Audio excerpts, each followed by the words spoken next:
কোরআনের কোন সূরাতে ইউসুফ আলাইহিস সালামকে কারাগারে বন্দী করার কথা উল্লেখ করা হয়েছে? আলহামদুলিল্লাহ, সূরাতুল আল ইউসুফে। আমি উত্তরটাকে নেব। আলহামদুলিল্লাহ, আপনার উত্তরটা একদম সঠিক হয়েছে। তাহলে আপনি আমাদের সেই ইউসুফ আলাইহিস সালামকে কারাগারে বন্দী করার আয়াতটা আমাদেরকে একটু শোনাতে পারবেন? আলহামদুলিল্লাহ। বলুন। আউযু বিল্লাহি মিনাশ শাইতানির রাজীম।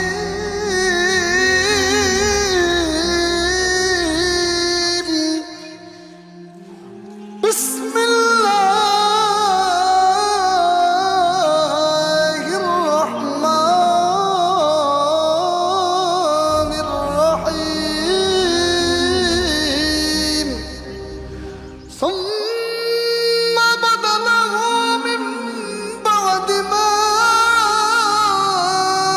رأوا الآية من بعد ما رأوا الآيات ليسجننه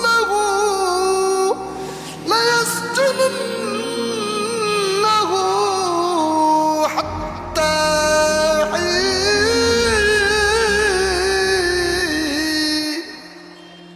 সুবহানাল্লাহ, সুবহানাল্লাহ, আলহামদুলিল্লাহ। কোরআনের কোন সূরায় আকাশকে সুরক্ষিত ছাদ বলা হয়েছে? আলহামদুলিল্লাহ, সূরাতুল আল আম্বিয়া। আমি উত্তরটাকে নেব। আলহামদুলিল্লাহ, আপনার উত্তরটি সঠিক হয়েছে। তাহলে আপনি আমাদের সেই আয়াতটুকু আমাদের বন্ধুদেরকে একটু শোনাতে পারবেন? আলহামদুলিল্লাহ। বলুন। أعوذ بالله من الشيطان الرجيم.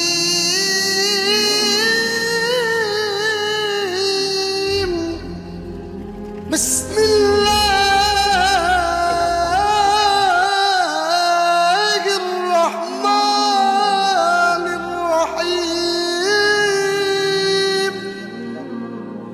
وجعل السماء